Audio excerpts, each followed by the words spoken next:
Impact. Before I get started, I want to say something about what Fool Killer 99 said last week on his video. Essentially, Impact Wrestling is loaded with a lot of people, but there's just not enough time to really cover them all. So I agree with him. There's a problem right now that they got a lot going on and they don't have enough time to cover it all. So they need to start budgeting their time on segments much more better. They need to really focus on the most priority things and then leave things for the next week to do. This is what I believe. But this week, it wasn't budgeted that badly. And in fact, there was only a couple of instances where I really believe they didn't need to do it. And it was a way more better show, and it was edgy. Now, I don't know if they're going to be able to keep this up for very long because even though this is Pop TV, with Anthem is the one who's running it, I don't know how long they're going to be this edgy. And we're going to open up with Jeremy Borage, with the Pope, and Josh Matthews coming down with his lawyers to the ring and to the commentary table.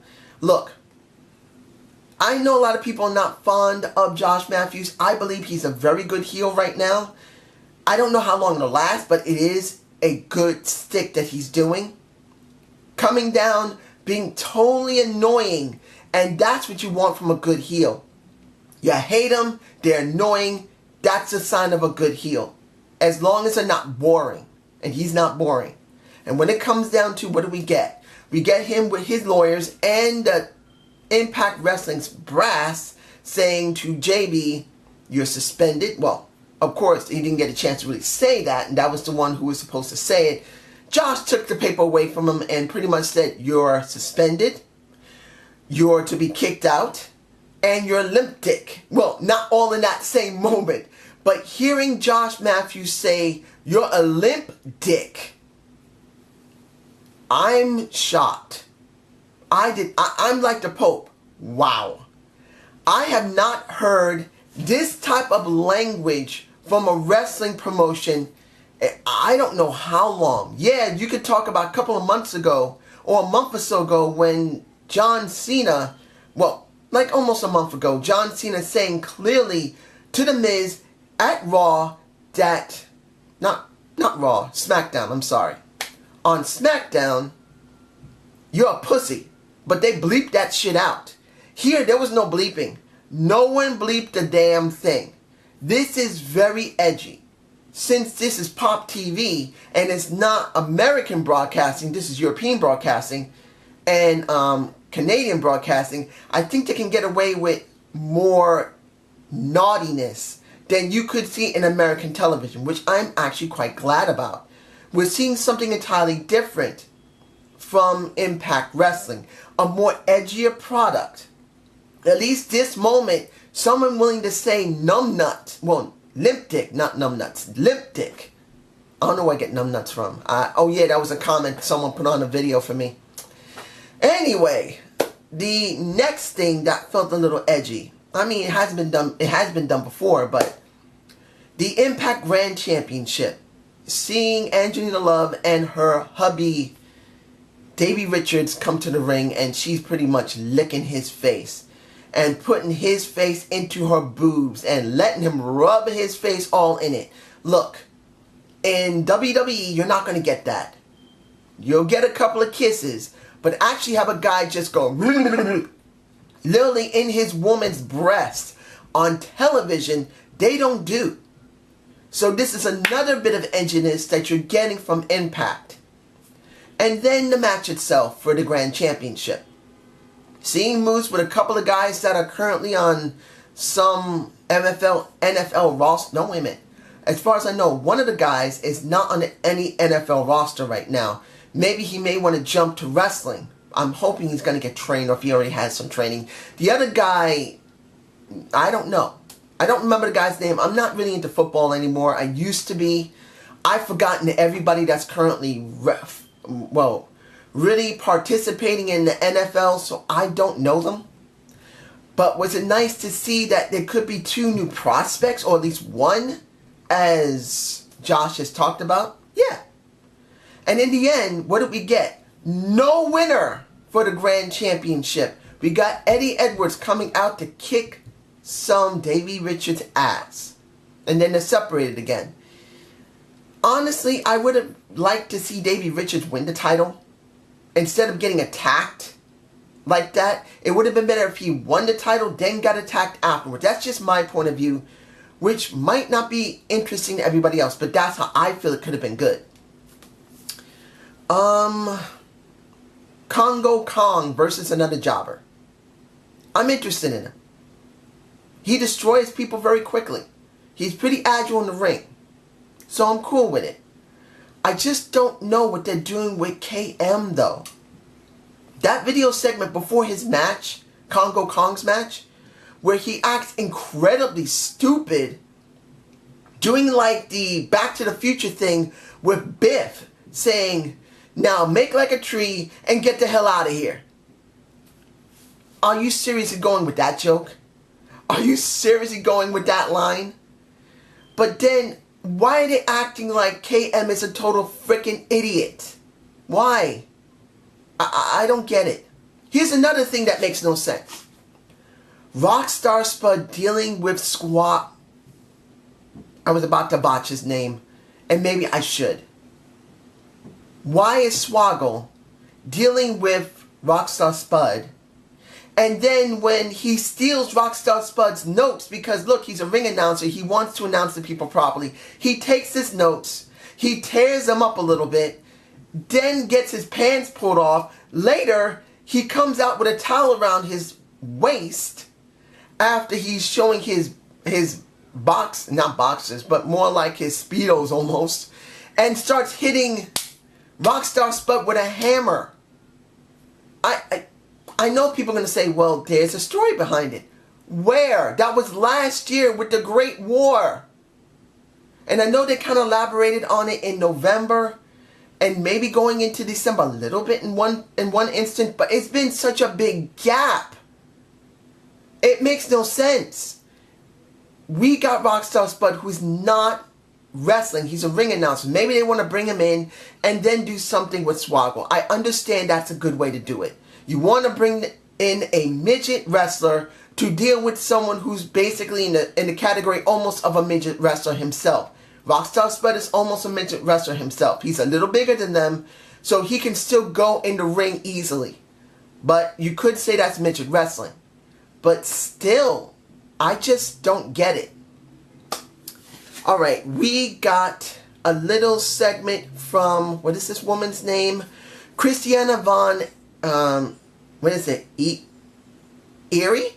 I think that's her name. Christiana Von Erie from Reno, what is it? Where was it? Reno, Nevada. Sorry, I almost forgot where she came from. And that's the problem. She's not 100% memorable at this moment.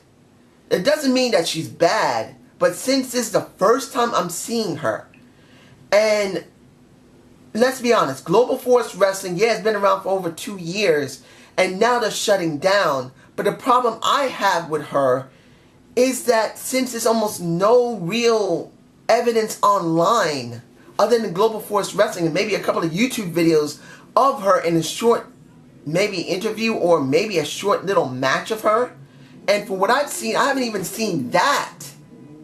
I haven't. So it's like, I really don't have an interest for her. Is she a good wrestler? Yeah.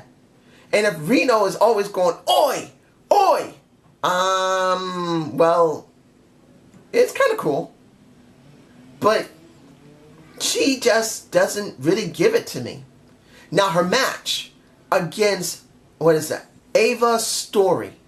Oh, Ava is gorgeous. Oh my goodness. She's in my face. She's beautiful. Now I'm not saying Christiana is a good looking woman either. Just, she's beautiful. And the beautiful one got her ass kicked. Gone. Wiped from the planet. With a kind of a modified backbreaker or maybe like a backstabber. It was rough. Hopefully she didn't get hurt. EC3 also had a segment. Storm had a segment. And essentially, I enjoyed it. EC3 made that edgy. He made it very clear, I'm the one who knows how to make this place work. I'm going to kick everybody's ass. I may not suck dick, but I'm going to make people suck my dick. That's how he came across. I'm not saying he said those words, but that's how I felt. And then when Storm came into the ring and then saw EC3 on his knees, he said, well, it's good to see you in the position you know. And he's sticking his tongue out, and you see it in my face. That was edgy. You don't hear WWE talking like that. And in the end, they had a fight. They had another fight. EC3 is going to destroy Storm. It makes sense.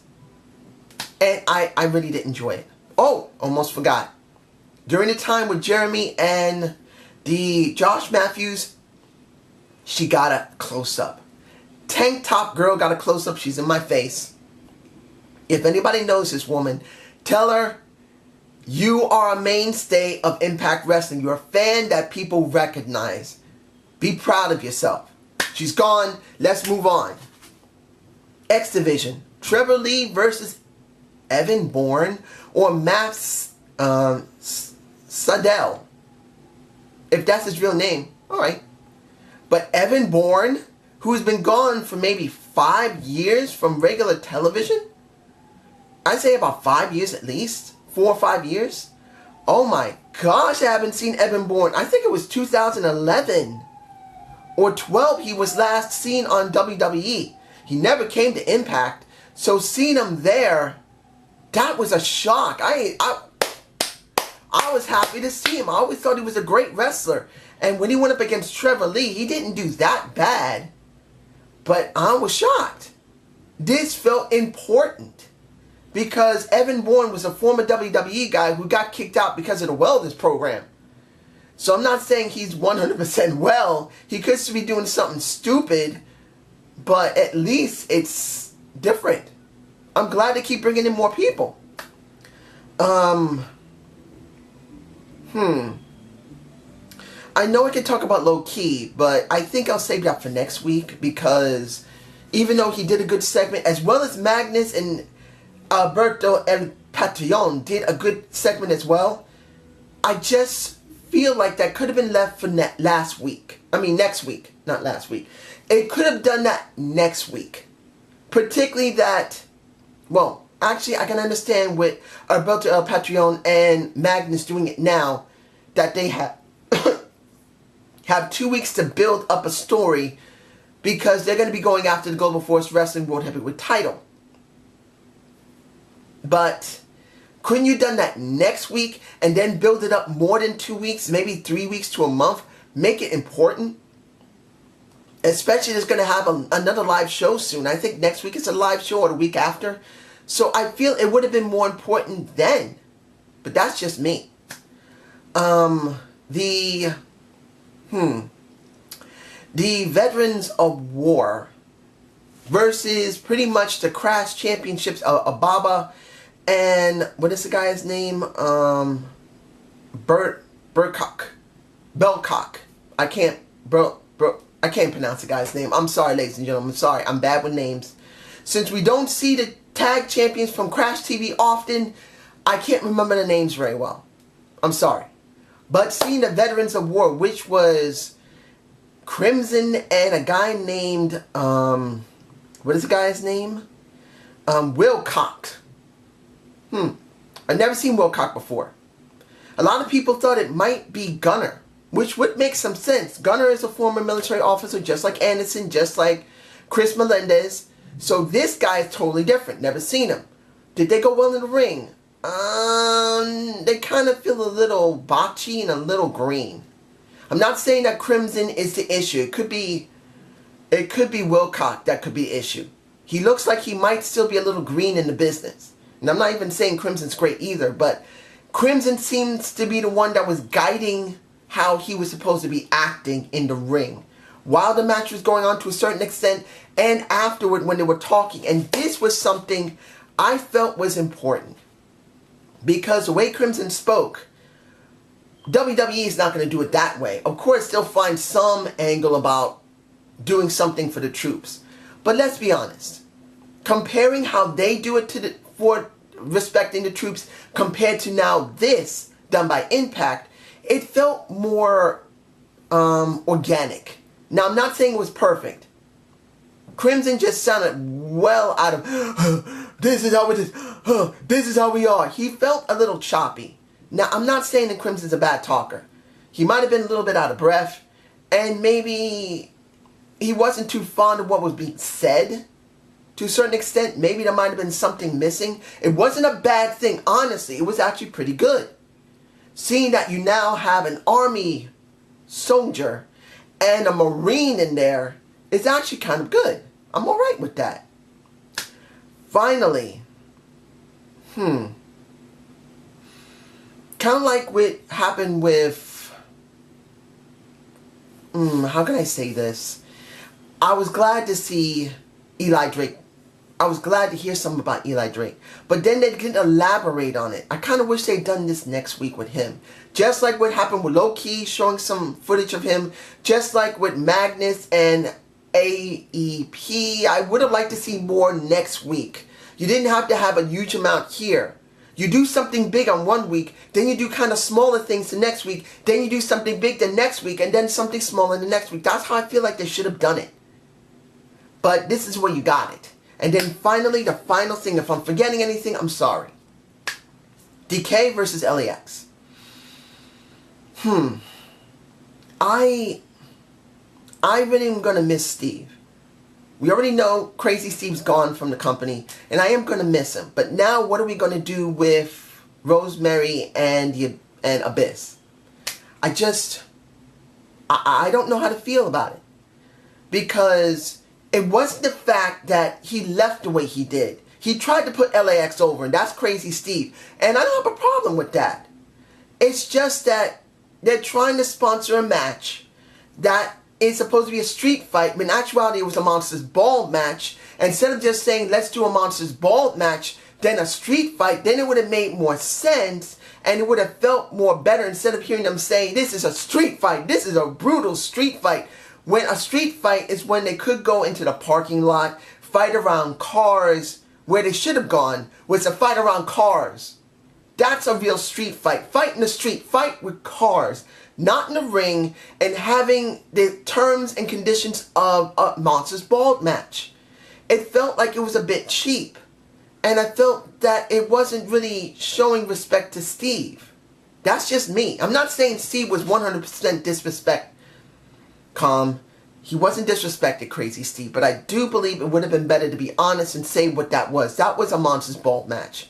And that would have been a nice send-off for him. A fair send-off. I'm just being honest. LAX keeps the titles, but now we have Crimson, we have, well, his partner that I still can't pronounce the name of. You still got the Crash Tag Team Champions. You could do something with the Abyss, dealing with Tyrus now. Or maybe putting Congo Kong with the Abyss. You never know. And I know people are going to say, stop saying the Abyss. I say the Abyss because he's supposed to be darkness. Not Abyss. The Abyss. Let him be darkness. Make him dark. But that's just me. Have a good day. Have a good night.